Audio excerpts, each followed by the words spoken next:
Et Nihar et bienvenue pour cette nouvelle présentation du Geek, The Chanadik, parce que voir les produits en photo c'est bien, mais les voir en vidéo c'est mieux. Débridez-vous et découvrez tout notre high-tech en direct de Shenzhen en Chine. Alors on va attaquer par les petites parenthèses du jour. Pour féliciter en fait tous ceux qui participent un petit peu à notre sondage, pour savoir qui est le plus jeune et qui est le plus vieux membre du JT Geek. Le plus jeune apparemment a 13 ans et le plus vieux aurait 71 ans. Donc si vous pensez battre le challenge et que vous êtes plus jeune ou plus vieux que ça, n'hésitez pas à laisser un commentaire ou à poster directement sur le forum. Deuxième parenthèse, en fait, concernant les remarques qu'on voit des fois un peu partout en disant « Oh, mais vous êtes plus cher que les Chinois !» Ben ouais, on n'est pas les moins chers, mais on est les plus sympas. On peut pas tout avoir dans la vie. Troisième parenthèse, concernant un problème lié au SAV. Donc comme vous aurez pu certainement le voir, le blog est lié à une boutique. En fait, c'est ce qui nous permet de manger aujourd'hui. On peut travailler bien sur le blog parce qu'on a une boutique et ça nous permet de vivre. Et oui, on est comme vous, on a besoin de travailler. Comme on vous le cache pas, ça arrive qu'il y a des soucis avec les téléphones. Normal, ça tombe en panne, il y a des erreurs, on oublie des trucs, ou des trucs tombent en panne, mais on essaie toujours de trouver des solutions. Généralement, c'est ce qu'on essaie de faire. Donc c'est pas toujours rapide, des fois ça prend un peu longtemps quand il y a des trucs où on n'est pas sûr, des litiges, des colis perdus, des machins, des trucs qu'on sait pas, mais on arrive toujours à trouver une solution. Alors malgré ça, en fait, on peut pas vous cacher qu'il y en a certains qui essaient de nous en demander un petit peu plus, sous peine d'aller nous menacer sur les forums en disant ouah, Siphon c'est de la merde, c'est des voleurs, machin et tout. Et vous aurez bien compris qu'une mauvaise presse c'est pas toujours bon. Alors comment en fait on a une histoire du week-end et qu'on a un client qui nous menace en fait de balancer en fait tout ce qui lui est arrivé, que c'était impossible, indispensable, enfin insurmontable et que c'était une arnaque, et en fait on va vous narrer cette histoire en fait comme elle s'est passée via notre espace client. Et en fait chacun en fait pourra se faire un peu son opinion. Et vous allez voir en fait on est un petit peu loin des fées et des lutins malheureusement, et on va vous dérouler cette histoire maintenant tout de suite. Donc, comme il le dit lui-même, il est propriétaire d'un B92 depuis mi-octobre. Le téléphone est tombé d'1 mètre, l'écran est fissuré, avec magnifique protection. Bon, apparemment, on sent que c'est quand même, l'écran n'a pas souffert, juste une petite fissure. Bon, il a l'impression que c'est la faute du téléphone, mais bon, il a cassé. Donc, il a retourné le téléphone le 6 décembre. Avec un peu de chance, il sera réparé et tout. Bah oui, avec un peu de chance, en fait, on a reçu le téléphone, on l'a réparé. Il a payé la réparation, il a payé la vitre. Et on lui a renvoyé et il l'a reçu. Alors, quelle surprise, j'ai reçu le téléphone hier. Je constate qu'il n'y a que 512 de RAM au lieu d'1 giga. Alors il a des photos avant avec les IMEI des numéros de téléphone, les dates correspondent, tout ce qui va bien. Donc il avait déjà démonté le téléphone avant, donc il a des photos, il sait que c'est pas le même. Et c'est vrai que c'est assez facile de voir si il avait un 1 giga et qu'on lui a renvoyé un 512. Donc on lui demande les IMEI qui sont derrière le téléphone. De là, il nous envoie des photos avant et après, et là on voit bien que la carte mère c'est pas la même en fait. Le fabricant l'a changé. Il n'a pas changé que la vitre, il a changé la carte mère. Donc on lui explique qu'on fait pas de réparation en interne, qu'ils sont systématiquement renvoyés au fabricant, et que si celui-ci a bon de changer la carte mère, alors il faudra nous le retourner par échange, lettre export, lors d'un SAV, le fabricant, en fait nous quand on reçoit un téléphone, on vérifie que les IMEI sont les mêmes, et que le téléphone fonctionne. Alors, il nous reprend, le téléphone avait giga de RAM, si le fabricant a changé celle-ci, voilà, il aurait dû nous prévenir qu'elle ne correspondait pas. Alors là, il veut pas du tout qu'il retourne le téléphone. Ce qu'il veut, lui, c'est renvoyez-moi à vos frais, bien sûr, à dédommagement, et enfin, à nos frais et un déménagement pour le préjudice et arnaque subie. Il va attendre le professionnalisme pour savoir, pour publier notre expérience sur cette société. Là, on lui répète qu'en fait, on fait pas de réparation en interne. Nous renvoyons le téléphone au fabricant. En retour, on vérifie les IMEI. Si le téléphone et les IMEI étaient incorrects, nous ne savions pas que le fabricant avait changé la carte mère, qui apparemment avait un problème. Oui, on a contacté le fabricant, et le fabricant nous a dit que la carte mère, pendant le choc, avait eu un petit problème, et donc ils ont préféré changer la carte mère. Mal à eux, ils auraient mieux fait de la laisser, par une autre, et ils ont merdé, en fait. Ils ont mis une carte de 512, une carte avec 512 de RAM au lieu d'1 giga de RAM. Ça arrive. Donc on a contacté le fabricant et le fabricant, lui, s'est engagé à nous changer ce B92 512 Go d'occasion par un B92 1 Go neuf. Alors là, pour le désagrément. Alors on lui demande de nous renvoyer le téléphone et qu'on remboursera les frais de port, bien sûr, ça paraît évident, aller-retour. Veuillez bien voir, monsieur, que cette erreur est indépendante de volonté. Forcément, on vérifie pas la RAM à l'intérieur et on estime que c'est pas mal. Alors comme il nous l'a expliqué sur le message précédent, il est hors de question, lui il veut pas qu'on le renvoie. C'est pas le téléphone, c'est vrai qu'il y a eu quelques problèmes comme ça, mais généralement, on a eu quelques soucis d'écran qui n'étaient pas les bons machins, parce qu'on vérifie pas tout non plus, et les problèmes ont été généralement corrigés. Donc il nous demande donc d'envoyer un téléphone et un dédommagement en contrepartie de ce désagrément. Il comprend bien notre position, mais il ne l'avoue pas. Maintenant, il dit c'est à nous de rattraper le problème et de montrer le sérieux de notre société. Il dit il prépare un dossier détaillé au cas où vous ne répondrez pas favorablement. Donc nous, et en fait, on lui renvoie le téléphone, on lui dit, bah, vous nous le renvoyez, on rembourse les frais de port aller-retour, on vous envoie un neuf. Lui il dit non, vous me renvoyez un nouveau téléphone neuf, un petit dédommagement. Il y en a qui auront dit 100 balles et un mars, il y en a qui auront dit une petite pipe aussi, mais non, lui c'est ça. Et bon, un petit désagrément, je sais pas ce que c'est que le petit désagrément, peut-être du cash ou voilà, comme ça. Donc il prépare un dossier contre nous au cas où on répond pas favorablement à sa requête. Donc de là, en fait, bah, c'était dimanche, hein, il devait neiger chez vous, apparemment, il s'emmerdait. Donc, certainement attisé par le plaisir, il a commencé à poster en disant « Attention, là, je vous prépare un truc, ça va être chaud, vous pourrez aller voir. » Il a tapé sur tablette chinois, sur FR Android, donc bon dimanche, merci. Ensuite, bah, il nous dit « Bah attendez, comme il avait l'après-midi de libre, il s'est dit « J'en ai fait un autre en espagnol, sur le forum de mobile machin et tout. » Ensuite, il s'est dit « Bah, je vais vous faire XDA, tu sais, histoire de bien nous... Voilà. Et ensuite, le soir, il nous répond, voilà, comme vous avez pu le voir, j'ai commencé à publier mon expérience avec votre boutique. Très bien relayée par votre sous-fifre. Sous-fifre. Personne chargée de basse besogne. Personne située bas dans la hiérarchie. Alors voilà, le sous-fifre. Bon, je vous cache pas que le sous-fifre, il l'a un peu mal pris, mais bon, c'est pas grave. Le fabricant assume ses agissements, j'attends votre réponse concernant votre implication. En ce qui concerne, j'ai acheté, bon, il a acheté un autre téléphone, tout va bien. Donc, nous, on répond, bah, hier soir, suite à votre message précédent, nous confirmons que le fabricant, bah, voilà, le truc, c'était, le fabricant assume ses agissements. Oui, le fabricant assume, il va lui changer le téléphone à neuf, et nous, bah, notre société, on va faire ce qu'on peut, on lui répond, suite à votre message précédemment, nous, comme le fabricant changera le téléphone à neuf, et nous prendrons notre charge les frais de port du renvoi du téléphone en Chine, puis de retour en France. Message précédent, nous a contacté le fabricant qui assume. Bah, nous, on estime qu'on a bien... On essaie d'arranger le dossier, et généralement, quand c'est comme ça, quand le téléphone repart à neuf, on ajoute des accessoires et tout, ça, c'est plus pour faire plaisir que par dire, oui, mettez-moi des accessoires, sinon, je vais vous balancer sur les forums. Donc là, on lui répond ça. Hier soir, forcément, je veux dire, par l'odeur alléchée, il avait déjà préparé tous ses posts, ça serait dommage d'avoir fait tout ça pour rien. Merci pour vos propositions qui ne me satisfait pas. Donc en fait, c'est pas les clients qui font les conditions générales, c'est encore nous, et c'est encore nous qui essayons de trouver des solutions, et non pas le client. Ce n'est pas une proposition générale qui est digne après une situation comme celle-ci. Je sais pas comment ça se passe en France, si il y a le même problème sur un autre gros site ou un magasin, si vous le ramenez, je sais pas, à Carrefour, et que vous dit bah non, c'était pas le bon, alors et là il vous le change, et puis je sais pas, peut-être qu'il vous donne machine à laver avec, je sais pas comment ça se passe ailleurs, vous me direz. Il faudrait que je sois privé le téléphone en attendant un échange, malgré que je m'en sers pas. Il s'en sert pas, mais ça l'embête quand même qu'il a... Rien ne me dit que l'échange sera fait. Donc ça va être, bah, forcément, je veux dire, on a réparé le téléphone, on les a renvoyés, apparemment. Bon, ça, on devrait pas les réparer les téléphones, on devrait les envoyer chez les clients comme les autres, et puis leur dire... Mais ça, malheureusement, on le fait pas. Alors c'est presque une arnaque, bah, forcément, bah, c'est vrai qu'il y a un peu de litige, mais bon, il n'y a pas encore arnaque, parce qu'il y a une solution. C'est ce que mon avis, je vais le partager en espérant qu'il serve à quelqu'un et qu'il puisse subir ce même genre de problème.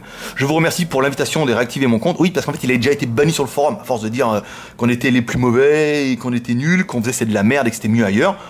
Au bout d'un moment, l'administrateur, ça l'a saoulé, il l'a viré. Donc on lui a réactivé pour qu'il vienne un peu s'expliquer chez nous ce qu'il ne va pas faire.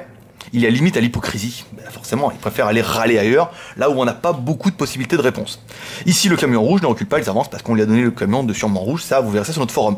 Donc en gros, il nous demande de lui envoyer un téléphone et un dédommagement en contrepartie de ce désagrément. Il le répète, renvoyer un téléphone à vos frais, un dédommagement pour le préjudice ou arnaque subi. Mais en fait, à la base, il nous demandait bien de rattraper ce problème et de montrer le sérieux de notre société. Ce qu'on espère avoir fait. Donc voilà, maintenant vous pourrez vous faire votre avis en disant bah est-ce qu'on en fait pas assez ou est-ce que c'est le client qui en demande trop. Mais si vous voyez cette histoire un petit peu ailleurs, bah vous saurez un peu, bah au moins une autre version, même si vous n'avez pas perçu encore, c'est pas la vraie version, la modifiée, c'est la version de l'espace client où nous ce qu'on a proposé et ce que le client lui demandait. Donc si vous voyez cette histoire ailleurs, bah n'hésitez pas à dire oui attendez. L'histoire elle est incomplète, on vous a quand même proposé ça, et vous n'avez pas voulu, machin et tout. Bon, et voilà, et comme nous on est comme au FBI, comme aux États-Unis, on ne cède pas à la menace, ni à l'extorsion, donc ça va en rester là, jusqu'à ce que, je sais pas, jusqu'à ce que quoi, je sais pas, donc dites-nous n'hésitez pas à nous dire ce que vous en pensez, ça fait toujours plaisir de voir un peu vos remarques, si on est des gros enculés, ce qui peut arriver, ou si en fait on a raison, après, voilà. Mais enfin, n'empêche, aujourd'hui on va vous tester cette nouvelle i5 MX 3G. En fait, ça, c'est le modèle qui part à notre Texas Ranger Bast. En fait, il se l'est acheté. Et oui, il achète ses tablettes. Oui, rêvez pas, c'est normal, c'est comme ça. Comme il dirait si bien, la maison gratuite est fermée. Donc, il s'est acheté cette tablette parce que il en voulait une 3G. Et cette tablette, en fait, elle a quasiment pour nous tout ce que vous pourrez rêver d'une tablette. Donc déjà, c'est une tablette 8 pouces, un peu le format actuel. C'est iPad mini, c'est la classe. Alors, sur le dessus, on va retrouver le bouton retour, le bouton volume plus moins, ici on va trouver le bouton power on off, la charge via micro USB, ça c'est bien, le même câble que vos smartphones chinois, Un périphérique pour... non, une mini HDMI. Ici, j'ai failli dire une grosse connerie. Ce n'est pas un connecteur téléphonique. Un jack pour le casque 3.5. Ici, vous avez un micro. IMEI 35. C'est marqué là. Trop bien. Ensuite, un emplacement micro SD. Ici, l'emplacement pour mettre une SIM, une vraie SIM, pas une micro SIM, ni un machin comme ça. Donc la tablette, c'est bien une i5 MX FNF. Ici, on vous reprend la design i5 Technology. Voilà, i5 qu'on vous rappelle qui est fabriqué par la marque Cube. Donc, alors, on va attaquer directement la mise en route de la tablette. Alors, on n'avait pas beaucoup de batterie. On espère qu'on va tenir le truc. On va charger, je sais pas, 20 minutes. Donc, il se peut que ça tienne, il se peut que ça tienne pas. Si ça tient pas, on vous mettra un chargeur externe. Donc, le Antutu de cette tablette, eh ben, c'est un Antutu des Rockchip, hein, un RK3066 8141. C'est la classe. Je veux dire, là, il n'y a pas à chier. Ces Rockchip, ils sont vraiment bien. Un 8000 avec un dual core, donc c'est bien une MX, c'est bien un dual core, 1 Go 6. La résolution, c'est du 1024 par 720, donc c'est du HD près. On a bien un Mali, on a bien la mémoire, donc la RAM, c'est bien du 1 Go. Mémoire interne, c'est du 16 Go en interne. Là, oh, ma feuille est tombée. Bougez pas, je reviens. Hop. Oui, je sais que je fais exprès en fait, hein, parce qu'il y a plein de gens qui me disent oh, mais j'aime bien, on aime bien savoir qu'est-ce qui va se passer et quel coup il va arriver pendant le vidéo. Bah là, la feuille est tombée. Bah, c'est pas très grave, hein, on aurait pu faire tomber la boîte, la tablette. Ça viendra après, je vous ferai, hein, à l'improviste. Comme ça, c'est surprise, surprise. Donc on a bien aimé ça. La caméra 5 millions de pixels, Android 4.1, là il n'y a rien à dire, et les IMEI en 35. Et ça, c'est classe. Donc la tablette. Eh ben, grosse surcouche i5, hein, comme d'habitude. On retrouve un petit peu les fonctions, la musique, le e-book. Donc l'agenda Antutu. Alors ça, c'est une marque alternative. APK installeur. Ici, le Gmail, le Gallery, un truc i5, e-book, latitude, map, musique, SMS, vocal, Play Store. Et vous remarquerez qu'il n'y a pas de téléphone. Et oui, parce que la tablette est 3G, la tablette n'est pas 2G. Donc il n'y a pas de fonction téléphone. Pour ça, il faudra passer par des solutions VoIP, Skype ou autre. Je sais qu'il y en a pas mal de membres qui ont leur propre solution. La tablette ne fait pas de téléphone. Alors est-ce que via un autre téléphone on pourrait téléphoner via la 3G? Je suis pas sûr, hein, parce qu'il n'y a vraiment pas de bouton téléphone, mais la tablette est quand même 3G. Donc ici on va regarder ça. La tablette par contre, elle, ce qu'elle intègre, petit plus par rapport aux autres, c'est le GPS. Voilà. Donc GPS, 3G, 8 pouces, un design qui déchire. Là, je veux dire, il n'y a pas grand-chose à lui reprocher. La version Android, on l'a vu, c'est bien une 4.1. Ici. Hop, à propos de la tablette. Voilà, donc c'est bien une 4.1. Ça, c'est bien. Elle vous permet, sans grande surprise, de pouvoir écouter Britney Spears. C'est inconnu. Les albums, bon, c'est pas rafraîchi, j'ai pris la seule carte mémoire où il n'y avait rien dedans. Ça m'arrive. Le son à fond. Donc c'est de la stéréo, un haut-parleur. Hein. Bon, c'est clair que je vous ai pas pris la chanson la plus violente qu'on avait au catalogue. Hein. Alors, ici. Peut-être ça. Ça, c'est plus violent. Ouh, plus de batterie. Ça sent pas bon, hein. Ouf, oh, fun des pieds. Ah, bah, on aurait mieux fait de mettre Britney Spears, hein, je vous le dis, moi. Donc, les vidéos. On va cliquer ici. Voilà, donc là, la vidéo MP4. Ici. Donc, c'est un Rockchip, hein, sans problème. Hein. C'est un écran IPS. Ça lit les vidéos en HD, en Full HD. On l'a jamais mis celle-là, hein. Mais c'est la vidéo qui est dedans, hein, en fait, simplement.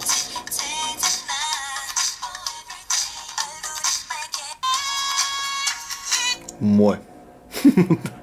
On parle des performances des petites meufs, là. Hein. Donc là, c'est la vidéo FMF. FMF. Exactement. Donc, l'appareil permet de faire des photos. 2 millions plus 5 millions, bah, c'est bien, 5 millions de pixels, ça fait des belles petites photos. Hein. On a essayé, c'est pas mal. On les a pas fait par manque de temps. Oui, on est en train de déménager, on prend un local plus petit, mais mieux rangé. parce que le bordel c'est bien, mais rangé c'est mieux. Enfin, vous pourrez la faire celle-là. L'appareil, c'est bon, FNF, ça, si vous ne l'avez pas vu, vous la verrez sur le blog. Alors les SMS, les jeux, il n'y en a pas, le GPS fonctionne, on a fait une détection outside à 3 minutes, on va regarder si notre Wi-Fi est en route, ici, ça vous permettra de voir un petit peu le clavier. Alors TP-Link ici, voilà, donc clavier AZERTY, 1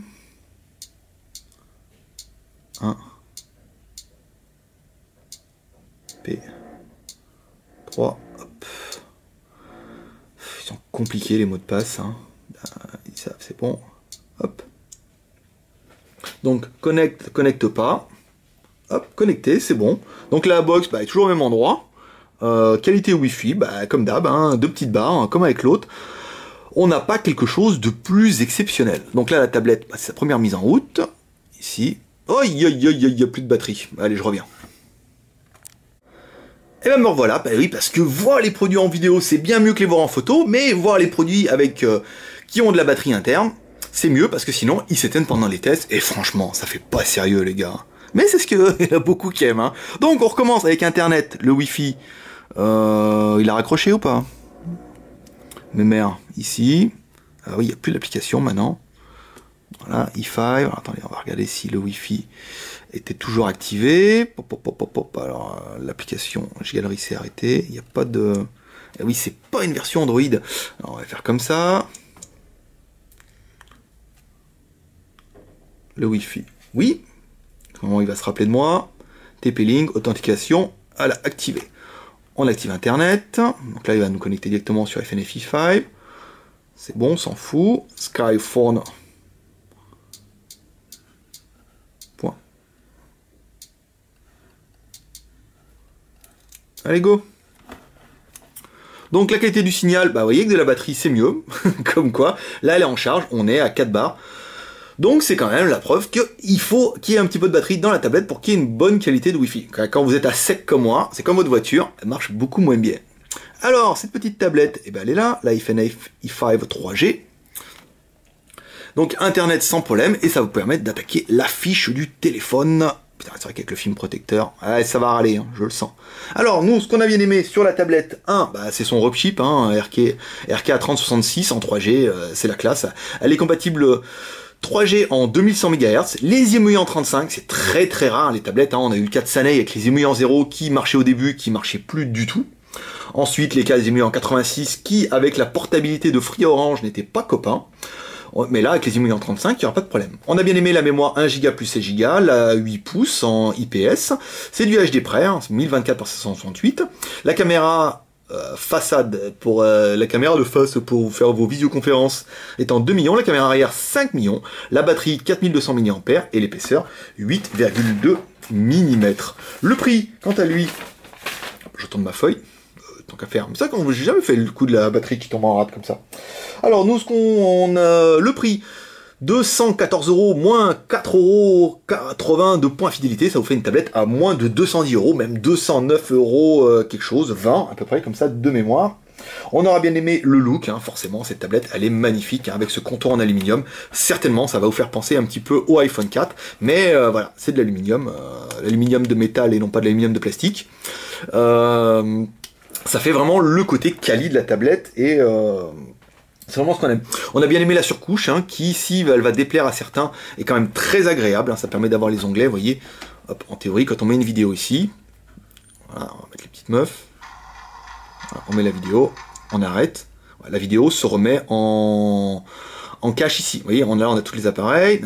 Si on va sur le market, il va nous dire, voulez-vous créer un compte? Voilà, ça, c'est le market alternatif de FNF. Ici, donc le market il affiche, et quand on vire les applications dans le cache, hop, voilà, ça disparaît. Non, moi j'aime bien, après, chacun on trouvera ce qu'il veut. Voilà, en plus, il y a le HDMI, le mini HDMI, qui est cher à certains. On a également le GPS, on a la 3G, on a un écran 8 pouces, on a une marque, E5, qui est une grosse marque, qui marche vraiment bien, qui est la même usine que Cube. Qu'est-ce qu'on pourrait dire de mal de cette tablette? Je sais pas. Personnellement, je trouve que celle-là, elle a vraiment rien à reprocher. Après, on va dire, oui, mais ça serait bien qu'il y ait ça de mieux, ça de mieux, ça de mieux. Non, à ce prix-là, je veux dire, à 200 boules, on a quand même une tablette qui est vraiment hors norme, qui marche très bien, qui est complète, et j'aurais rien à lui dire. Voilà, si vous avez aimé cette vidéo, n'hésitez pas à la partager sur votre mur Facebook pour rejoindre notre nombre de copains.